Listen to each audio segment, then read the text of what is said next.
ଅରୁବା ଆମର ଚିକେନ୍ ତରକାରୀ ଦେଶୀ କୁକୁଡ଼ାରେ ଦେଶୀ କୁକୁଡ଼ା ଚିକେନ୍ ରୋଷେଇ କରିବା ଗେଟ୍ ବଜାର ଅରୁପାର ଯାଇକିରି ମୁଁ ଅରୁପା ଆଉ ମୁଁ ଯାଇକିରି ଗୋଟେ ଆଣିଲୁ। ବର୍ତ୍ତମାନ ଆଜି ରୋଷେଇ କରିବ ଅରୁପା କହିଲା ଚିକେନ୍ ପୁଣି ଭଲ ରାନ୍ଧୁଛି ଦେଶୀ କୁକୁଡ଼ା ଆଜି ରାନ୍ଧିବ। ଦେଖନ୍ତୁ ପିଆଜ କଟାରେ ବ୍ୟସ୍ତ।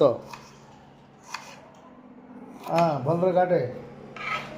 ଅରୁପା ଆଜି ପୁରା ଚିକେନ୍ ରାନ୍ଧିବ ଆଜି ଦେଶୀ କୁକୁଡ଼ା ରୋଷେଇ କରିବ ଆମର ଅରୁପା।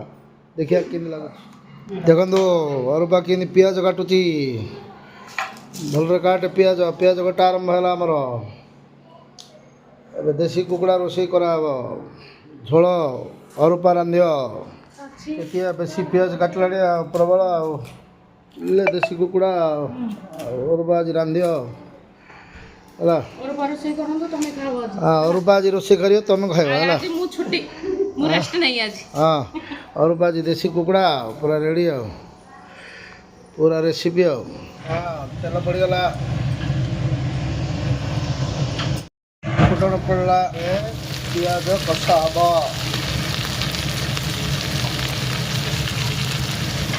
କଟା ରେଡ଼ି ବଢ଼ିଆ ଆଳୁ କଟା ଚିକେନ୍ କଷା ମସଲା କଷୁଛିରେ।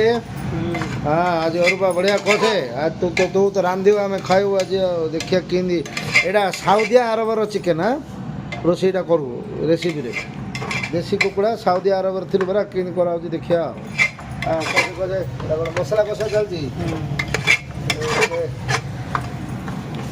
ଚିକେନ୍ ପକେଇଦେଲୁ କିରେ କାଇଁ କଷେ ଡଙ୍କିଟା ବାଙ୍କଡ଼ା କରନା ଡଙ୍କି ବାଙ୍କଡ଼ା କରିଦେବା ଚିକେନ୍ କଷୁଛୁ ବଢ଼ିଆ ଚିକେନ୍ କଷା ଚାଲିଛି ଆଉ ଅରୁପାର ରେଡ଼ି ବସିଲା ରେସିପି ଆସିବ। ପ୍ରେସରରେ କୁକୁଡ଼ା ବସିଗଲା ଦେଶୀ କୁକୁଡ଼ା ବସେଇଦେଲା ବଢ଼ିଆ ଚିକେନ୍ ରେଡ଼ି ହେଇଗଲା। ଦେଖନ୍ତୁ ଚିକେନ୍ କାରୀ ବଢ଼ିଆ ହେଇଛି ଚିକେନ୍ କାରୀ ଝୋଳଟା ତ ଟପ୍। ଦେଖିବା ଅରୁପା ରୋଷେଇ କରୁଛି ଖାଇଲେ କେମିତି ଲାଗିବ। ଆଜି ଅରୁପା ଆମର ଚିକେନ୍ ତରକାରୀ ଦେଶୀ କୁକୁଡ଼ାରେ ଗେଟ୍ ବଜାର ଆଣିଥିଲୁ ରୋଷେଇ କରୁଛି ଦେଖିବା କେମିତି ଲାଗୁଛି ଆଜି ଦେଖନ୍ତୁ। ବଢ଼ିଆ ଲାଗିବ ଅରୁପା ଚିକେନ୍ କାରୀ ବଢ଼ିଆ ହେଇଛି କାରୀ ନମ୍ବର 1 ଖାଇବା ଦେଖିବା କେମିତି ଲାଗୁଛି ଅରୁପା ହାତର ଟେଷ୍ଟ। ବଢ଼ିଆ ପଚିବା ବଢ଼ିଆ ରୋଷେଇ କରୁଛି ଅରୁପା ଆଉ ତା ସାଙ୍ଗରେ ଆମର ଆହୁରି ସାଲାଡ଼ ଅଛି ରାଇତା ହଉ ଅରୁପାର ହାତର ରୋଷେଇ ବଢ଼ିଆ ଲାଗୁଛି ଖାଇବା। ଆଜି ଝୋଳଟା କେମିତି ହେଇଛି ଦେଖେ ଆଜି ଇଏ ରୋଷେଇ କରୁଛି ଇଏ ଅରୁପା ଆଜି ଚିକେନ୍ କରିଛି ଖାଆନ୍ତି ଦେଖିବା କେମିତି ଲାଗୁଛି କହ। ଭଲ ଅଛି ଆଉ ତୁ ରାନ୍ଧିଛୁ ଆଉ ତୁ କହିବୁ ବଢ଼ିଆ ଲାଗୁଛି ହଉ ଆଉ ସାଉଦି ଆରବ ଶିଖିକି ଯାଇଛି ଆଉ ଚିକେନ୍ ରୋଷେଇ କରିବା।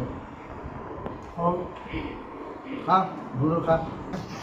କ'ଣ ରେ ଚିକେନ୍ ଖାଇଲୁ ଅରୁପା ଦାଦା ରାନ୍ଧିଥିଲା ଯୋଉ ଦେଶୀ କୁକୁଡ଼ାଟା ଆଣିକିରି ବହୁତ ବଢିଆ ଟେଷ୍ଟ ହେଇଥିଲା। ଝୋଳଟା ନମ୍ବର 1 ଏକଦମ। ହଁ ଝୋଳଟା ନମ୍ବର 1 ପୁରା ଖାଇଲା ଭଳିଆ ଲାଗିଥିବ ତୋତେ ଆଉ ନାଇଁ। ଆଉ ତ ମମି ଏମିତି ରୋଷେଇ କରିପାରୁନି ନା ଆଠୁ ଭଲ କରୁଛେ ଆଉ ଅରୁପା ଦାଦାଠୁ ଭଲ ନା ତୋ ମମିର ରୋଷେଇ ଭଲ? ହେଲେ ଅରୁପା ଦାଦାର ଚିକେନ୍ଟା ପୁରା ଖାଇଲୁ ପୁରା ଜବରଦସ୍ତ ଲାଗିଲା ଆଉ ହେଲା ଅରୁପା ରୋଷେଇ ଆଉ ସାଉଦି ଆରବରୁ ରୋଷେଇ ଶିଖି ଯାଇଛି ସିଏ ଆଉ ବଢ଼ିଆ ଥିବ। ଖାଇଲୁ ବୋଲେ ଅରୁପା ଦାଦା ରାନ୍ଧିଥିଲା ଚିକେନ୍ ଆଉ କୁକୁଡ଼ା ଝୋଳ କେମିତି ଲାଗିଲା? ଆଉ ସିଏ ତା ରୋଷେଇ କରିଛି ଆଉ ସାଉଦି ଆରବରୁ ଶିଖିଛି ସିଏ ରୋଷେଇ ଆଉ ଅରୁପା ଆଉ ହେଲେ ସବୁ ଖାଇଲ ଭଲ ଲାଗିଲା ନାଇଁ? ହଁ ଅରୁପା ଯୋଉ ରୋଷେଇ କରିଥିଲା ଆଜି ଦେଶୀ କୁକୁଡ଼ାଟା ଯୋଉ ରାନ୍ଧିଥିଲା ତମେ ଖାଇଲ କ'ଣ ଲାଗିଲା? ବହୁତ ଟେଷ୍ଟି। ମୁଁ ନର୍ମାଲି ଖାଏନି ନିଜେ ରୋଷେଇ କଲେ ସେ ରାନ୍ଧିଥିଲେ ଯେ ଆଜି ଟେଷ୍ଟ କଲି ବହୁତ ବଢିଆ ହେଇଛି। ଆଉ ତମ ରୋଷେଇଟା ଭଲ ନା ତା ରୋଷେଇଟା ଭଲ ଲାଗିଲା? ତାଙ୍କ ରୋଷେଇଟା ଭଲ ଲାଗେ ନିଜ ରୋଷେଇଟା ଭଲ ଲାଗିଥିଲେ କ'ଣ ଖାଇନଥାନ୍ତି? ହେଲା ଖାଇଲ ଆଉ ହଉ ଠିକ୍ ଅଛି।